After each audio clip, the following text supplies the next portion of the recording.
So guys, आज हम जिस मूवी को देखने वाले हैं उसका नाम है द रिंग 2। एक ऐसे श्रापित वीडियो टेप का कहानी जिसको देखते ही उससे जुड़ी श्रापित आत्मा समारा उस वीडियो को देखने वाले शख्स को 7 दिन होते ही मार देती है। जो कि इस मूवी के शुरुआत में होता है जेक नाम का एक लड़का जिसको समारा का वो वीडियो देखे 7 दिन हो चुके थे, यानी कि ये उसका आखिरी दिन था, जिसके वजह से वो खुद को बचाने के लिए अपने गर्लफ्रेंड के पास उस वीडियो का कॉपी बनाकर ले जाता है। क्योंकि उस वीडियो को देखने वाला शख्स अगर 7 दिन पूरा होने से पहले उस वीडियो का कॉपी बनाकर किसी और को दिखा देता है तो ऐसे में समारा का श्राप उस दूसरे शख्स को लग जाता है। पर जेक इनमें से कुछ भी अपनी गर्लफ्रेंड एमिली को नहीं बताता। वो एमिली को सिर्फ ये बोलकर उस वीडियो को देखने बोलता है कि वो एक बहुत ही डरावना वीडियो है, जिसको चलाकर जेक दूसरे रूम में चला जाता है क्योंकि वो उस वीडियो को दोबारा नहीं देख सकता था। पर अब जब एमिली उस वीडियो को देखने वाली थी तो ऐसे में जेक समारा से पीछा छुड़ाने की वजह से टेंशन फ्री दिखता है। लॉन्ग स्टोरी शॉर्ट, इन सब के बाद जेक का बचना तय था। पर एमिली के उस वीडियो को देखने के बावजूद भी समारा जेक को मारने आती है। पर क्यों, ये जानने के लिए जेक घबराते हुए एमिली के रूम में जाता है, जहां जाकर वो ये देखता है कि एमिली ने उस वीडियो को चलाया तो था पर उसने उस वीडियो को नहीं देखा था, जिसके वजह से समारा वहां आकर जेक को एमिली के सामने ही मार देती है। जिसके बाद हमें इसके अगले सीन में रेचल और उसका बेटा एडन को दिखाया जाता है, जो हाल ही में अपने नए घर में शिफ्ट हुए थे, जहां रेचल को एक न्यूज रिपोर्टिंग कंपनी में काम मिलता है, जहां उन सबको रेडियो के जरिए एक ऐसे लड़के के लाश के बारे में पता चलता है, यानी कि जेक के, जिसका चेहरा अजीब सा हो गया था, जिसको सुनते ही रेचल थोड़ी सी घबराई हुई दिखती है, जैसे कि मानो उसे ये पता हो कि जेक के साथ क्या हुआ था। पर अब जब वो इस चीज पर यकीन नहीं कर पा रही थी तो ऐसे में वो न्यूज को इकट्ठा करने के बहाने वहां जाती है और चोरी छुपे एम्बुलेंस में घुसकर जेक के लाश को देखती है, जिसको देखते ही उसका डर हकीकत में बदल जाता है, क्योंकि उसको ये यकीन हो जाता है कि वो जो सोच रही थी वो सच था। पर इससे पहले कि रेचल वहां से जा पाती, समारा वहां आकर रेचल का हाथ पकड़ते हुए ये कहती है कि उसने उसे ढूंढ लिया है। लॉन्ग स्टोरी शॉर्ट, रेचल ने अपना पहला शहर समारा के वजह से ही छोड़ा था, क्योंकि उसने भी समारा के उस वीडियो को देखा था। पर उसको ये उम्मीद नहीं था कि उस वीडियो का सिर्फ एक कॉपी बनाने के वजह से वो वीडियो चारों तरफ फैल जाएगा। इसलिए वो इसके बारे में सोचते हुए एमिली से मिलने पुलिस स्टेशन जाती है, जहाँ एमिली इतनी घबराई हुई थी कि वो किसी से भी बात नहीं करती, क्योंकि वहां पर कोई ऐसा नहीं था जो उसके बातों पर विश्वास करता। पर जैसे रेचल उससे समारा के उस टेप के बारे में पूछती है, उसे वैसे ही ये यकीन हो जाता है कि रेचल समारा के बारे में जानती है। इसलिए वो रेचल को ये बता देती है कि वो टेप कहाँ पर है, जो कि था जेक के घर में, जहाँ से उस टेप को लेने के बाद रेचल समारा से पीछा छुड़ाने के लिए उस टेप को जला देती है। लेकिन जैसे ये सब हो रहा होता है वैसे रेचल के घर के टीवी पर अपने आप समारा के टेप का वीडियो चलने लगता है और साथ ही साथ उस कमरे में पानी भरने लगता है, जिसके बीच एडन, जिसे ये पता नहीं होता कि वहाँ क्या चल रहा है, वो डर के मारे रेचल को पुकारता है। लेकिन इससे पहले कि रेचल वहाँ आ पाती, समारा टीवी के अंदर से निकलकर एडन को अपने साथ ले जाने लगती है। पर इसके अगले सीन में हमें ये पता चलता है कि वो सब बस एक सपना था। लेकिन अब जब वो एक बुरा सपना था तो ऐसे में वो डर के मारे रेचल को बुलाता है, जो वहां आकर ये देखती है कि एडन का शरीर ठंडा और गीला है। हालांकि एडन ने रेचल को ये बताया था कि उसने एक बुरा सपना देखा, पर उसने सपने में क्या देखा ये वो रेचल को नहीं बताता। और ऐसे देखते देखते एडन का तबीयत धीरे धीरे खराब होने लगता है, यानी कि वो धीरे धीरे हाइपोथर्मिया का शिकार बनने लगता है। पर इन सब से अनजान रेचल वो एडन के साथ कुछ सामान खरीदने एक काउंटी फेयर जाती है, जहां एडन घूमते घूमते सभी का फोटो लेता है। पर इस दौरान वो एक हिरन को अपने तरफ घूरता हुआ देख डर के मारे वहां से टॉयलेट चला जाता है। पर वहां वो जैसे हाथ धोने के लिए नल को चालू करता है वैसे ही सभी नल से पानी आना बंद हो जाता है। लेकिन सिर्फ यही नहीं, वहां अचानक से एडन को शीशे में कोई दिखाई देता है, जो कि थी समारा। पर जैसे एडन पीछे मुड़ता है उसे वहां पर कोई नहीं दिखता, वो सिर्फ शीशे में ही दिखाई देती है।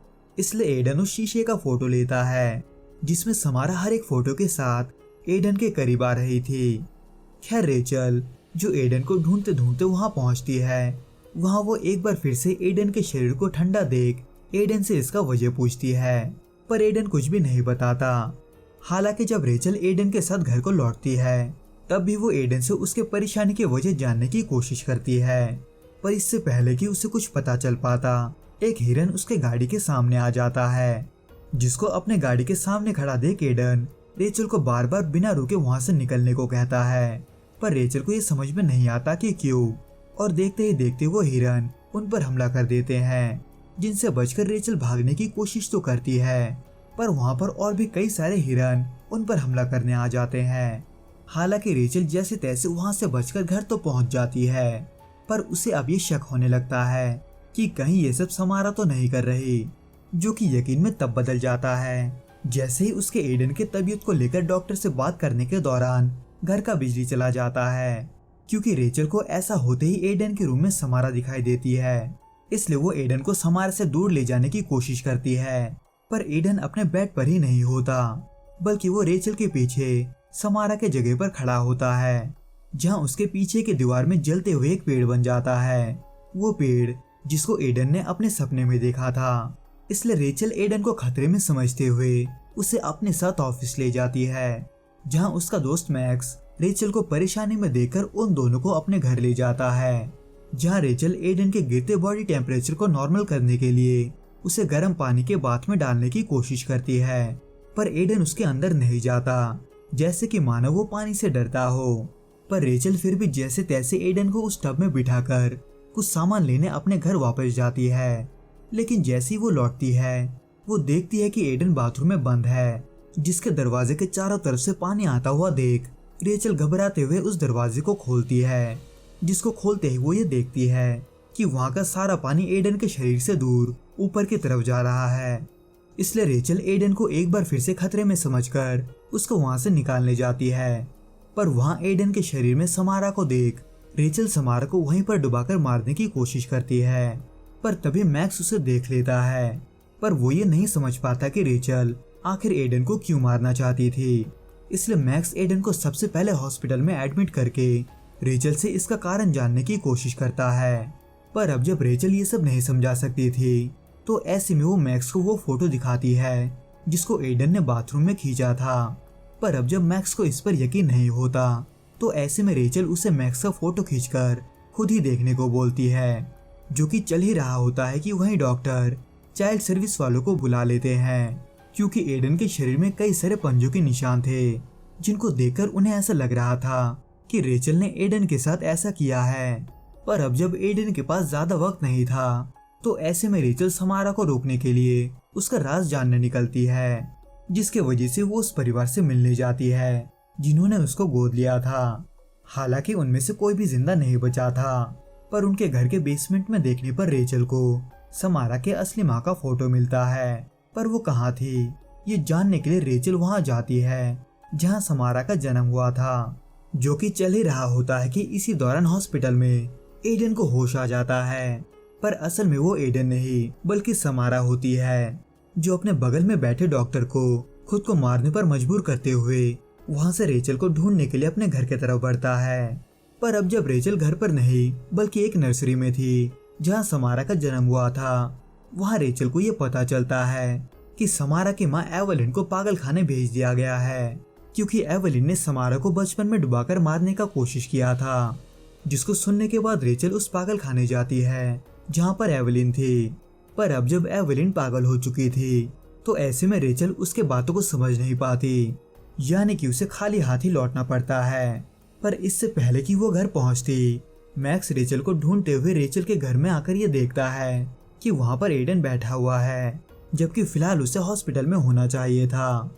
जहां पर एडन के बर्ताव को देखकर मैक्स रेचल के बात को याद करके उसका तस्वीर लेने की कोशिश करता है। पर इससे पहले कि वो उसका तस्वीर खींच पाता, वो भी समारा के हाथों मारा जाता है, जिसके बारे में रेचल को तब पता चलता है जब उसे घर लौटकर वहां पर मैक्स का जैकेट दिखता है, जबकि मैक्स वहां पर नहीं था। इसलिए वो चुपचाप घर के बाहर जाती है जहां मैक्स का गाड़ी खड़ा था। हालांकि रेचल को उसके अंदर मैक्स तो दिखाई देता है, पर वो जिंदा नहीं होता, जिसकी वजह से रेचल ये समझ जाती है कि घर के अंदर जो कोई भी है वो एडन तो नहीं है बल्कि समारा है। जो फिर से जीने के लिए एडन के शरीर को चाहती है। पर अब जब रेचल कुछ भी नहीं कर सकती थी तो वो ऐसे में घर लौटकर ऐसा दिखाती है जैसे कि कुछ ना हुआ हो। पर वो फिर भी एडन को उसके खाने में नींद की दवाई मिलाकर देती है, क्योंकि एडन ने रेचल से कहा था कि जब से उसने समारा को देखा है तब से उसे ये पता था कि समारा उन दोनों की बातों को सुन सकती है, पर तब नहीं जब वो सो रहा हो। इसलिए जैसे एडन पर नींद का गोली काम करता है और रेचल भी सो जाती है, वैसे ही असली एडन रेचल के सपने में आकर समारा को वहां पर ले जाने को बोलता है जिससे समारा डरती थी, यानी कि पानी से, क्योंकि समारा को रोकने का वही एक रास्ता था।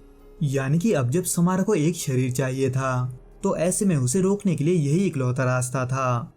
इसलिए रेचल दिल पे पत्थर रखकर एडन को नींद में ही डुबा देती है।